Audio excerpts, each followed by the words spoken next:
Welcome back to another episode of Two Guys Unfiltered. This is a little bit of a different episode this week, as once a month we're going to be putting out bonus content. That could look like Reddit reactions, trans related topics, or even trans history like we are today. But before we get into it, we have officially reached over 100 subscribers. Yay! So we will now be officially running our binder giveaway. In order to enter, you have to be subscribed. So please do so if you haven't already. You also have to comment on this episode. Since this week we are focusing on trans history, we would like you guys to comment on someone you would like us to cover next. This could be someone you already know some information about or someone new that you would like to know more about. Lastly, you'll also have to be following us on TikTok and our Instagram. Make sure you complete all three things as we will be asking for verification once a winner is chosen. You guys have until the end of this month, so January 31st, so don't forget to comment now. Multiple entries will be accepted as long as the people you're recommending are different each time. We will be reaching out to the winner on February 1st, so keep a lookout on your replies, as this is how we will reach out to the winner. Now let's get into it.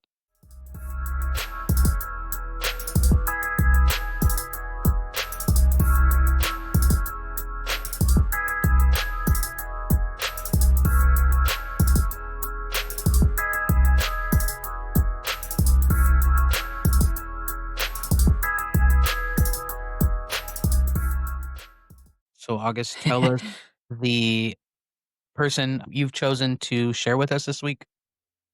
Okay, so this is actually when I was doing my research on this person, it was actually my first time, I guess, learning about who he was.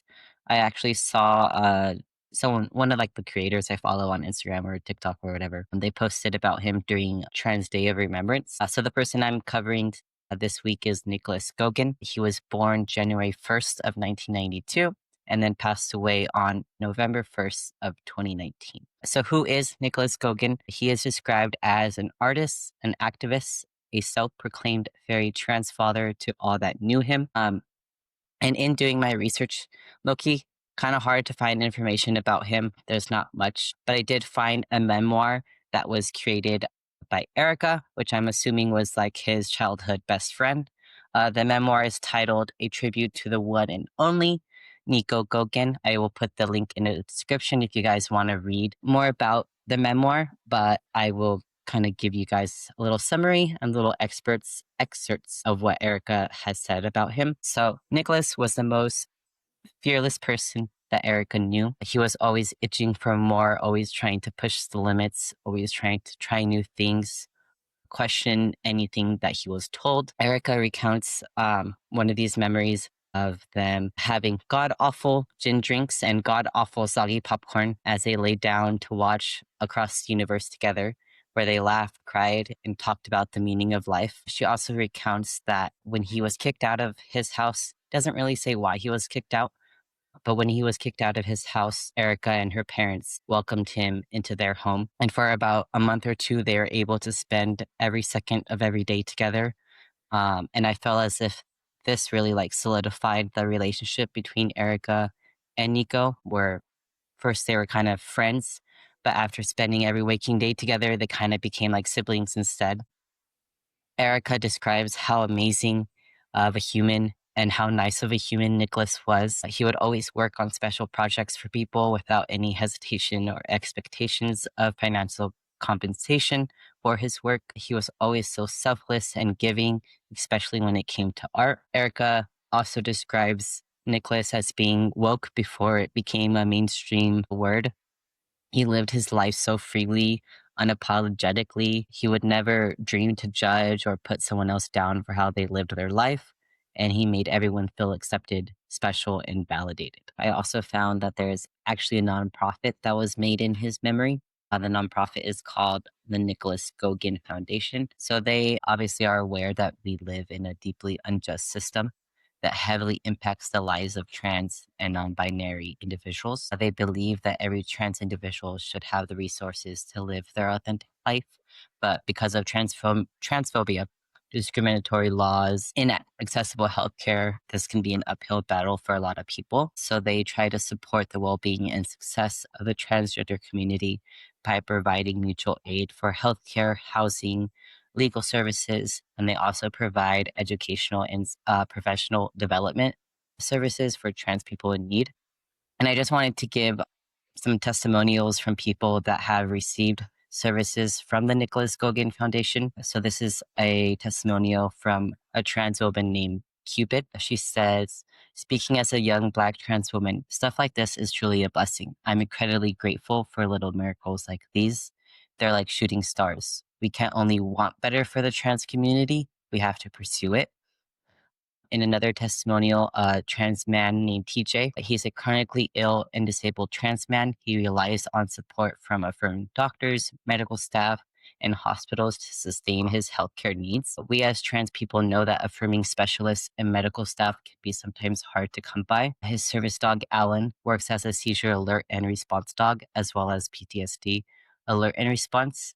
His addition has been life changing for TJ, and now he can safely navigate his everyday life with the help of the Nicolas Gogan Foundation. And then another one I wanted to share is from Monica Alexis. She stated, when I had some ex roommates bail on paying their portion of utilities, I was faced with the terrible decision of whether to pay for HRT meds or keep my lights on.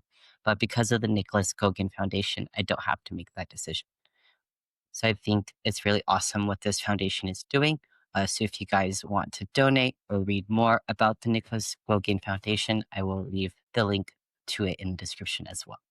Nice. That was um my first time hearing about that person as well. I've never heard Hmm.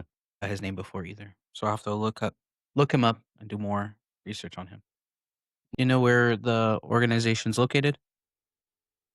It is, I'll find it for you right now, Missouri, Missouri? which I'm assuming is where he was born. Yeah. Okay. Right. All right, Juju, who are you covering, sharing with us? All right. So the person I chose to cover for this week, for this episode, is Forrest Harader, or otherwise known as Apollo Moon. Hmm. Sure, a lot of people are probably familiar with him, as he was like a big creator on TikTok, and in other ways. He was born May 12th of 1998 in San Francisco, California, and he died December 2nd, 2024, at the age of 26 in Los Angeles, California. So, who was Forrest? He was a transgender man. He was known for his warmth, resilience, and unwavering dedication to fostering inclusivity and understanding within the LGBT community. From an early age, he displayed a deep sense of curiosity, a passion for arts. His childhood was marked by his love of nature, music, and the wonder of exploration. Forrest always felt like he was on a journey of discovery, not just of the world, but for himself. As a young adult, he began his transition. Within the process, he approached with the same courage and openness that defined so much of his life. And then in his 20s, moved to Los Angeles, and where he became more deeply involved within the transgender community. His transition was not only a personal one, but it became a catalyst for his activism and work as a community organizer, seeking to help others in the LGBTQ plus community navigate their own journeys. He was also an advocate for transgender visibility in media. He pushed more for accurate and empathetic representation of trans people. He worked with filmmakers, journalists, writers to create stories that were not only inclusive, but also celebrated the diversity and complexity that comes with being transgender. He dedicated his time volunteering at LGBTQ centers, mentoring transgender youth, and overall just like helping raise awareness for transgender rights, healthcare, mental health. He was also prominent or known as Apollo Moon within the adult content creator industry, which was especially notable being that he was a person of color in a predominantly white space. It did mention that in October, before he passed, or a couple months before he passed, he did announce that he was actually leaving the adult film industry after it did take a toll on his mental health. He was quoted saying, "When I started my career in 2020, I was excited and I loved it. Over the years, it took a toll on my mental health. My financial and mental health became reliant on how others view and put worth on my body. I love the community that I was able to build, and I'm grateful for my co-performers for being such supportive people to me. Um, and it does also state that through his resilience, Forrest became a role model for many, teaching others that no matter the hurdles, acceptance and the pursuit of one's dreams were always possible. He was committed to ensuring that trans voices, experiences, and lives would continue to matter.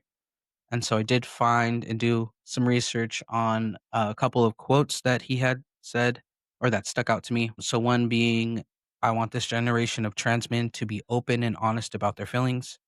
That has a lot to do with probably like trans men thinking that they need to perform like masculinity in a certain way. Another one was, being trans brought me so much joy, and there was nothing in this world that made me happier than sharing that experience with my community. And then these were like a couple posts prior to his passing. One was, I hope all trans people are extra gentle with themselves tonight. And another, or the last one was, I wish I could hug every trans person in the world right now and tell them that I love them.